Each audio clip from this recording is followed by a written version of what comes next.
आप पाँव बाहर कर दिए, हाथ बाहर कर दिए, सर बाहर कर दिए तो मच्छर काटता रहेगा आपको।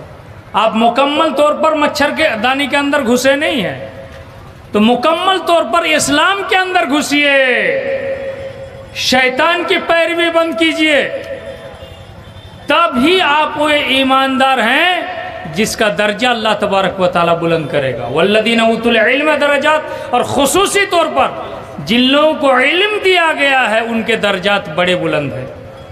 हकीकत में देख लीजिए, समाज के अंदर पैसे वाले बहुत हो जाएंगे, पैसे वाले बहुत हो जाएंगे, लेकिन पैसा वाले स्टेज पर आकर, किसी मंच पे आकर दो बात नहीं बोल सकता।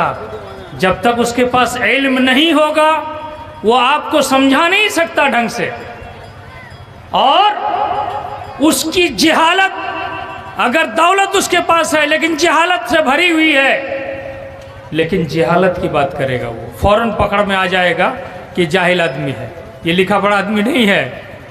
तो इस तरह से भी अल्लाह तबारक व तआला इल्म वाले के दर्जे को बुलंद करता है।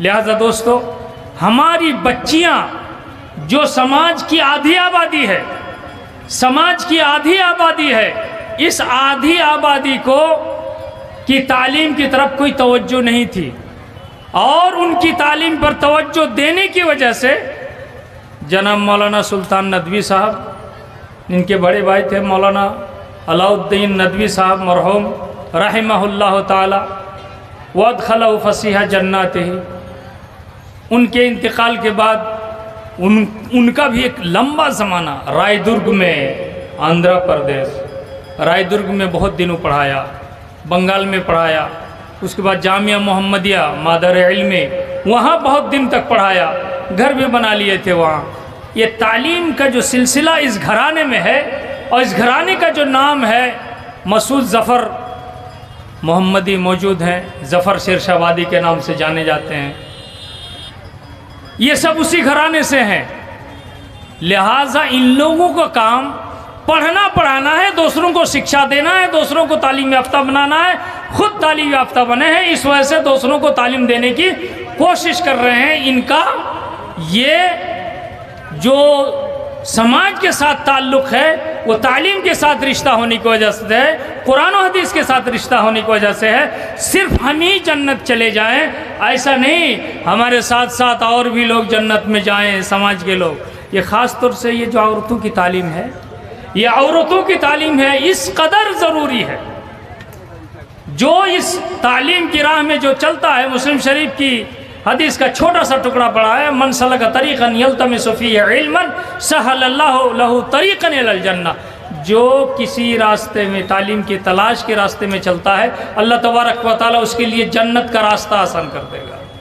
और ये हमारी बच्चियाँ जिनकी शादी समाज में किस तरह से की जाती हैं, तो उनका मरअतु लिअरबईन, 4 चीज़ें देखी जाती हैं, 4 चीज़ें देखी जाती हैं, लिमालिहा व जमालिहा, मालदारी देखी जाती है, बड़ो मानुषेर बेटी आछे कि ना, पैसा वालार बेटी आछे कि ना, सबसे पहले देखते हैं ये पैसा वाले की बेटी है कि नहीं, फिर दूसरे में देखते हैं वह जमालिहा, उसकी खूबसूरत है कि नहीं,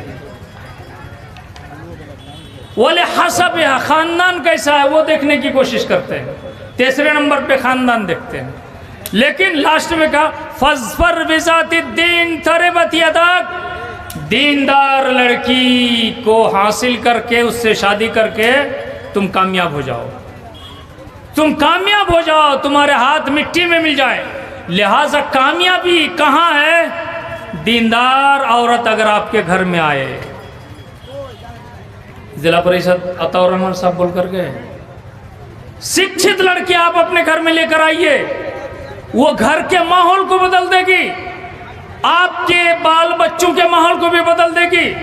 लेकिन बहुत अफसोस होता है कि मदरसतुल बनात कटिहार में कम से कम 20 मदरसतुल बनात हैं, और हॉस्टल के साथ कम से कम 20 मदरसतुल बनात हैं। बच्चियों को दाखिल करते हैं लोग पढ़ने के लिए, और सिर्फ दाखिल करते हैं 95% लोग, 95% लोग इस मकसद से दाखिल करते हैं कि मदरसतुल बनात में ये बच्ची पढ़ रही है, शादी की मार्केट में जल्दी उसका नंबर आ जाएगा।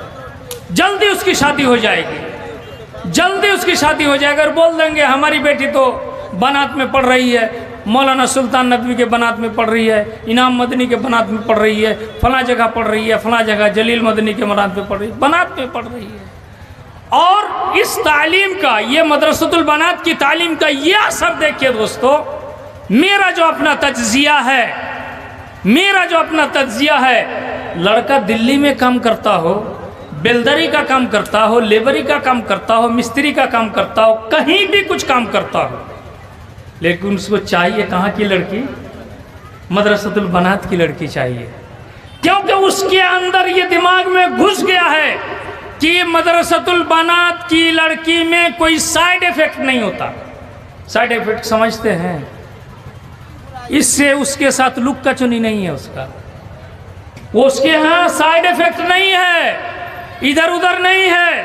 आज हर घर इस मोबाइल की वजह से यह परेशानी है दोस्तों। आज हर घर इस मोबाइल की वजह से, हर घर में अगर एक बच्ची 5 साल से बढ़कर चली गई 10 साल तक, तो 10 साल तक उस बच्ची को कंट्रोल करने के लिए 6-7 गार्जियन जरूर होते हैं। लेकिन 6-7 गार्जियन मिलकर भी उस 10 साल और 12 साल की बच्ची को कंट्रोल नहीं कर पाते, नहीं कर पाते हैं। तो कहते हैं कि ला मोहल्ला जिसको ले आके भेज दो, कहाँ? मदरसतुल बनात में रख कर आओ। अरे 1200 रुपया, 1500 रुपया, 1000 रुपया यही तो लगेगा, कम से कम हमारा तो दर्द सर कम होगा। सारा दर्द सर मदरसे वालों का है, सारा दर्द सर मदरसे वालों का है। वो लोग देख रेख करेंगे उस बाउंड्री के अंदर, जिस तरह से उसकी रिहाइश और उसकी आराइश और ज़ेबाइश और उसकी तरबियत जो की जाती है, वो तरबियत दोस्तों आप अपने घर में मुमकिन ही नहीं है कि आप कर सकते, मुमकिन ही नहीं है जिस तरह से मदरसतुल बनात के आंगन में उसकी तरबियत होती है। लिहाजा दोस्तों घटनाएं कहीं कहीं होती हैं, बहुत कम उसका चर्चा है, लेकिन अच्छाइयों पर नज़र रखिए तो जहाँ भी मदरसतुल बनात कायम है, वहाँ के हर घर की बच्ची कुछ ना कुछ पढ़ रही है और पढ़ने के बाद वो आगे बढ़ रही है। और एक चीज़ और कहकर मैं अपनी बात ख़त्म करने जा रहा हूँ कि दोस्तों हम में से हर शख्स की जिम्मेदारी है, हर शख्स की जिम्मेदारी है कि वो भलाई का हुक्म दे और बुराई से रोके समाज को।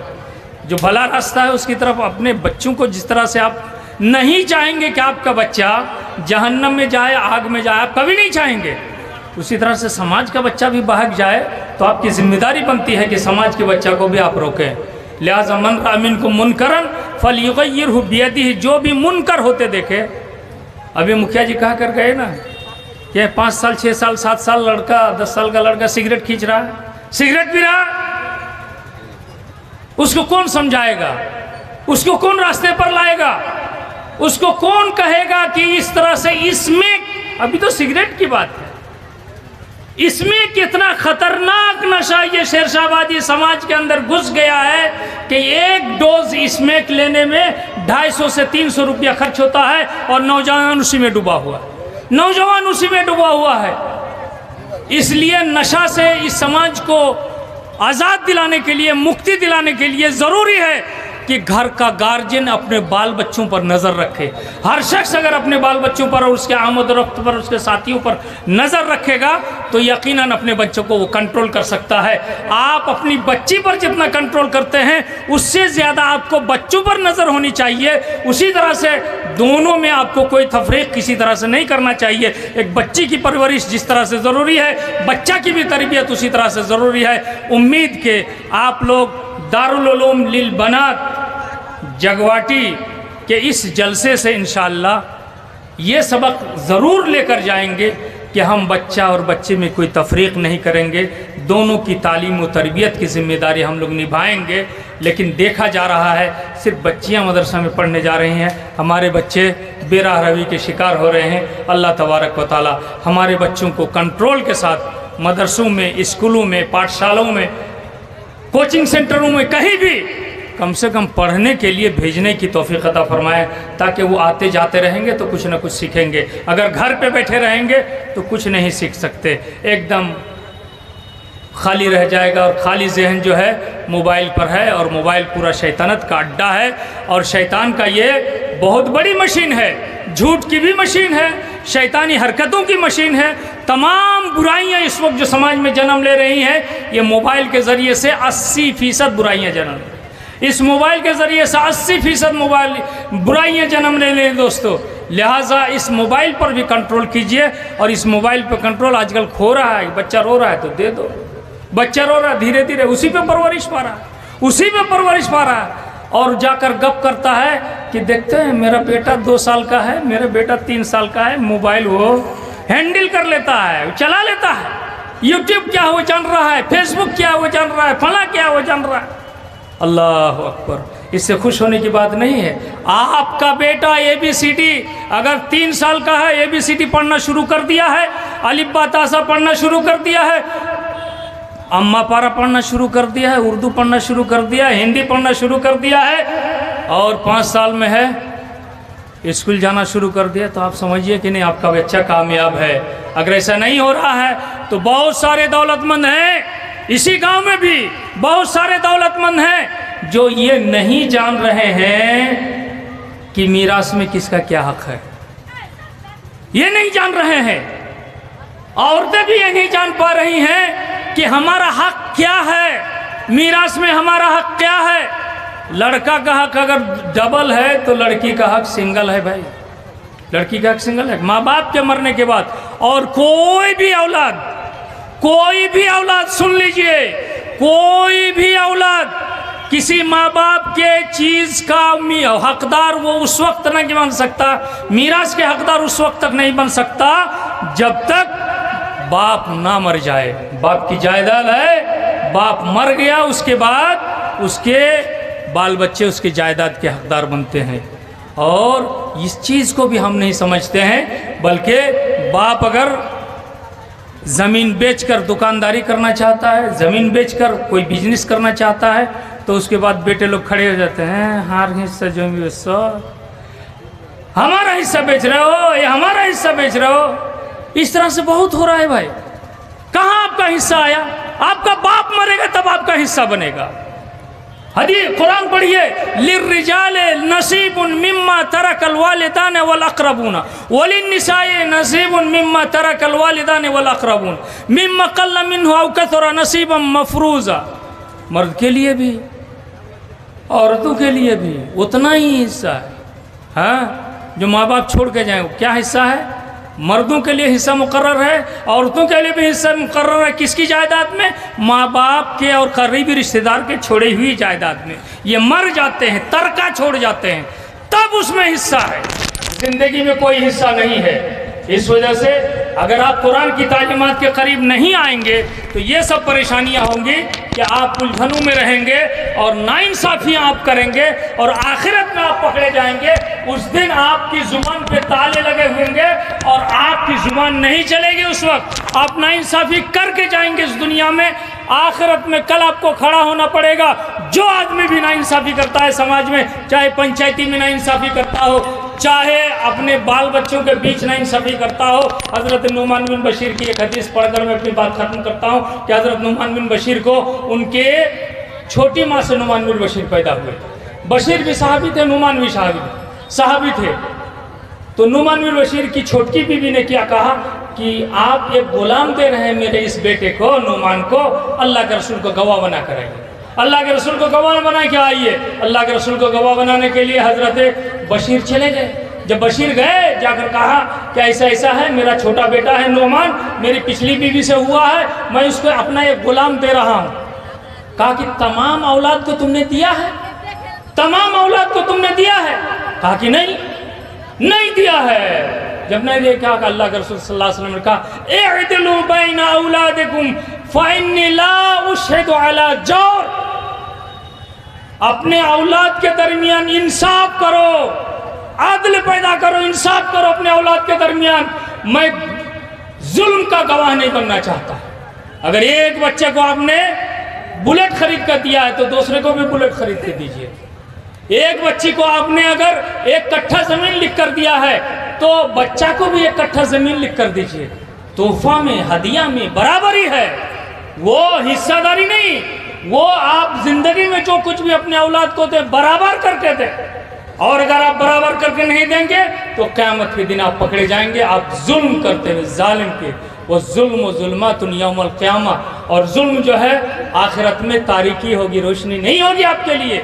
लिहाजा आप तारीकी से अपने आप को बचाना चाहते हैं, रोशनी में खुद को नहलाना चाहते हैं, आखिरत में जन्नत पाना चाहते हैं, दुनिया में भी कामयाब और आखिरत में भी कामयाब रहना चाहते हैं। दुनिया की कामयाबी असल कामयाबी नहीं है, आखिरत की कामयाबी असल कामयाबी है।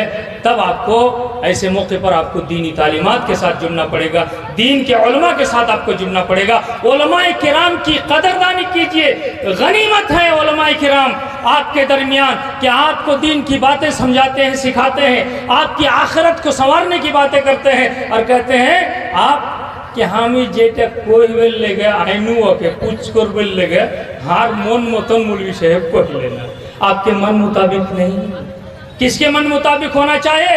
रब्बे कायनात के मन मुताबिक होना चाहिए। जवाब कि रब्बे कायनात ने जिस तरह से कहा, रसूल कायनात सल्लल्लाहु अलैहि वसल्लम ने जिस तरह से फैसला किया है, उसके मुताबिक आपका अमल होना चाहिए। अगर उस तरह से अमल होता है तो यकीनन आपकी कामयाबी है, नहीं तो आप कामयाब नहीं हो सकते। अल्लाह तबारक व तआला से दुआ है, अल्लाह तबारक व तआला हमें और आपको किताबुल्लाह और सुन्नत रसूल के मुताबिक ज़िंदगी गुजारने की तौफीक अता फरमाए। आमीन या रब्बल आलमीन। अस्सलामु अलैकुम व रहमतुल्लाहि व बरकातुहू। उलमाए किराम की एक लंबी लिस्ट मौजूद है।